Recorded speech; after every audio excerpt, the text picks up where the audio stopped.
All right, so get ready because today we're diving deep into the mind of Charlie Munger.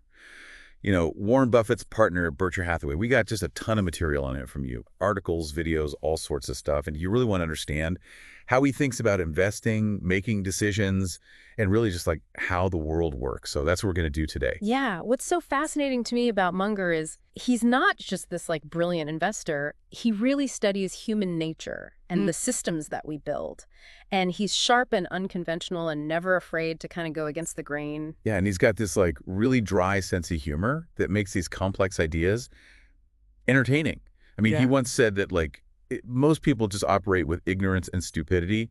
And to really succeed, you need to confront what he calls miscognitions. Yeah, basically the ways that our brains kind of play tricks on us, leading us to make bad decisions. And these mental shortcuts or biases, they impact everything from how we invest to our personal lives. What's funny is he compares recognizing these miscognitions to how people approach sex and gambling, using humor to make this really serious point.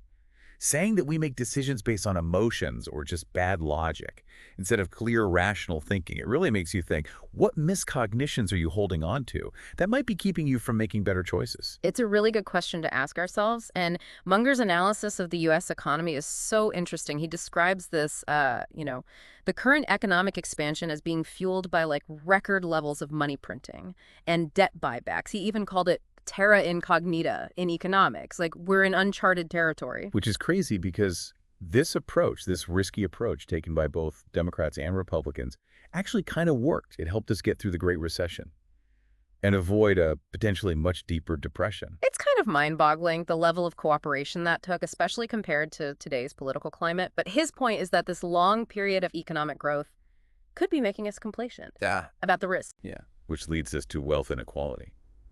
Munger sees this as an accidental result of the actions that were taken to prevent a worse crisis and thinks it's temporary, that it'll fade as the economy evolves. He also acknowledges, though, the need for policies like raising the minimum wage and a stronger social safety net. So he's not ignoring the issue, but he's digging into the root causes and trying to address them thoughtfully. It's about understanding the complexity, not just reacting based on emotions. And speaking of keeping those emotions in check, Munger avoids topics that are super politically charged. Yeah. Especially those fueled by anger. Oh, interesting. Yeah, so he deliberately avoids things like even the Mueller report, which is a very divisive investigation, into the 2016 election. He feels like anger clouds judgment. And prevents you from being objective. Kind of longs for a more civil discourse. It really makes you think about how do you stay objective and not get swept up in all the anger that's out there in the political climate today. Yeah, that's such a good point. Now let's shift gears and talk about his investing philosophy. So his journey from cigar butt investing to better businesses is really fascinating. Early on, he was all about finding these super undervalued companies that were distressed, kind of like picking up a discarded cigar butt just for that last puff. But he and Warren Buffett eventually shifted to investing in these high-quality businesses that have these really strong brands and long-term growth potential.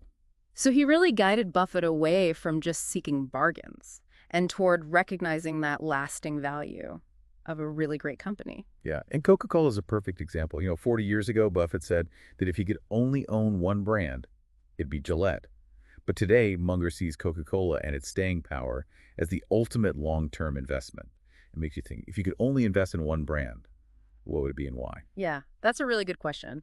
And when it comes to tech giants, Munger has some surprises. He really admires Apple's Tim Cook and Amazon's Jeff Bezos for their leadership in the brands they've built. I know, but here's the thing. He openly regrets missing out on Google. He saw their advertising power, but didn't act on it. Wow, that's incredible. Yeah, it's a good reminder that even brilliant minds miss opportunities. That's for sure. And this leads to something I find really interesting about Munger, is he prefers simplicity and predictability in his investments. So he avoids businesses that are complicated and uncertain, even ones that have huge global impacts, like Uber. He sticks with what he understands. So when you evaluate investments, do you value that predictability and straightforwardness?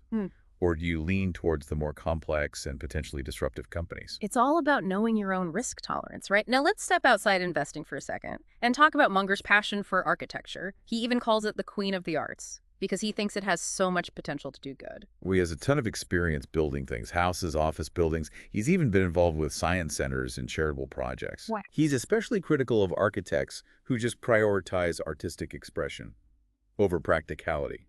He believes in common sense design, where form follows function. So think about the buildings that you see every day. What examples stand out to you? Like good or bad architecture? How does the design impact how you feel and function in those spaces? Really interesting questions. Now let's get into a topic that's always a bit controversial. Share repurchases. Munger believes they can benefit everyone if they're done ethically, meaning buying back shares that are undervalued to increase the value of the remaining shares. Right. He makes a really clear distinction between legitimate buybacks and market manipulation, which he condemns, of course. It's about what's best for the company and all of its shareholders. Not artificially inflating prices for a quick buck. He's actually predicted that Berkshire Hathaway will become more liberal with their buybacks. But they'll never overpay for their own shares. It's a balancing act between rewarding shareholders and being financially prudent. It makes you wonder, do you think share buybacks are good or bad for the market and individual investors? Yeah, there's a lot of debate about that. Now, this is interesting. Munger has a unique perspective on healthcare. He's a Republican. But he supports a single-payer system. Wait, really? Yeah, but not the kind you usually hear about in the U.S. Okay. He's a fan of Singapore's model, which is super efficient and affordable and provides great care at a fraction of the cost. He's incredibly critical of how complex and expensive U.S. healthcare is, even calling it a national disgrace. Wow. His support for single-payer comes from his desire for a more rational and cost-effective approach. It's not just ideology. It makes you think, what lessons can we learn from other countries when it comes to healthcare? And what changes would you advocate for? And Munger's admiration for Singapore actually goes beyond just healthcare. He often points to it as a model for other countries, praising their economic and social achievements. Now, we know Singapore has been criticized for its authoritarian side, but Munger feels that their success speaks for itself. I mean, think about it. They have a super low crime rate, almost no opioid deaths, zero national debt, and a government that's consistently reelected. That's true. It raises this big question. Can you have that level of success without giving up some freedoms? Or is there always a trade-off between prosperity and individual liberty? It's a tough one. Okay, let's move on to his views on China.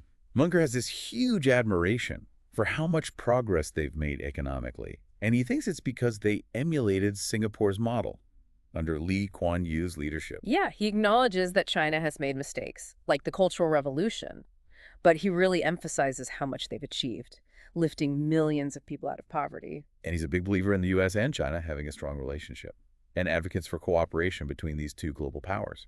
So how do you view China's rise? And what do you think will happen with the U.S.-China relationship? It's a big deal for global stability. It is. Now let's lighten things up a bit and talk about his wit and style. The dynamic between Munger and Buffett at their meetings is amazing. He's got these spontaneous zingers that keep everyone entertained. And they don't even plan anything beforehand. It's all based on their shared understanding and years of working together. Can you imagine being at one of those meetings? It would be incredible. So let's address the elephant in the room, succession. How will they transition leadership at Berkshire Hathaway? Well, it's already happening. Yeah, Ajit Jain, Greg Abel, Todd Combs, and Ted Weschler are taking on more and more responsibility, and Munger is really confident in this next generation and that they understand Berkshire's unique culture. He recognizes that Berkshire will have to change and adapt. What worked in the past might not work forever. Interesting thing to think about. What other leadership transitions are happening in business? Yeah. And what makes a great leader in this rapidly changing environment? It's a big question. Now to wrap up part one, let's look at his approach to philanthropy. It's kind of unconventional. Yeah, he actually refused to sign the Giving Pledge, even though he's donated a lot of his wealth. Oh, wow. He transferred a huge chunk of it to his children while his wife was still alive because she wanted to make sure they were financially secure. That makes sense. So signing the pledge would be taking credit for something he'd already done and maybe even going against your wishes. It shows you that there's no one right way to give. You do what feels right to you. Yeah. So before we move on to part two, what are some of the biggest lessons we can take away from Charlie Munger's life and career? Well, his life is a great example of rationality, discipline, and understanding how luck plays a role in success. He told a young man who wanted to be a billionaire, figure out what you're good at, Work hard at it and don't screw it up. That's great advice. Yeah, simple but powerful. It's about focusing on the things you can control, like your effort, your choices, and accepting that some things are just out of your hands. And while we may not all be billionaires, his principles of clear thinking and lifelong learning and making intentional decisions are valuable to anyone, no matter what their goals are. So what resonates with you the most about his approach? And how can you apply it to your own life? These are great questions to consider as we move on to part 2 of our deep dive into Charlie Munger. I can't wait. You know, it's funny. One of the things about Charlie Munger is he can hold these views that seem contradictory, like he loves how efficient Singapore is, but knows they've made some compromises on personal freedoms, and he sees value in share buybacks, but absolutely hates when they're manipulated. He really pushes us to think beyond those simple either arguments, to see the nuances. He doesn't shy away from complexity. He embraces it. Yeah, exactly. He gets that the best answers are often in those gray areas. It's about being intellectually honest, even when it's uncomfortable. And that intellectual honesty is so clear in his stance on healthcare. It's kind of surprising, him supporting a single-payer system, especially one like Singapore's. Seems odd for someone who's associated with free markets. Right, but it makes sense when you get his values, rationality, efficiency, and focusing on outcomes. He sees the U.S. system as bloated and bureaucratic, and not delivering value for the cost. He even calls it a national disgrace. You can tell he feels strongly about this. Yeah, and it shows his pragmatism. He's not stuck in one ideology. He'll look at other countries and figure out what actually works. It's refreshing, especially these days. So let's go back to investing for a second. Munger's been a big supporter of share buybacks as a way to increase shareholder value. But he's very clear they have to be done ethically, only when shares are undervalued, not to manipulate the market or inflate prices. He likes how simple the concept is. Company has extra cash, thinks their stock is worth more than it's trading for, buys back shares. Fewer shares out there means each one is worth more. Like a pie. Instead of more slices, you make the existing slices bigger. Exactly. But he knows it can be abused, short-term gains, or enriching executives instead of thinking long-term. Which is why he stresses doing it ethically. What's best for everyone, not just a few people. Right, you need a moral compass. Okay, so complexities. Let's talk about China. This one always gets people talking. He admires their economic growth. It's impressive. Millions out of poverty. A global economic powerhouse. Yeah, and he thinks it's partly because they followed Singapore's lead in a way. It's an incredible transformation. But obviously a complicated history. Of course. We can't ignore the criticisms of their government. Human rights, authoritarianism. Right, but Munger wants us to look at the bigger picture. See both sides. He thinks engagement is better than isolation. To help them become more responsible. And he's all for a good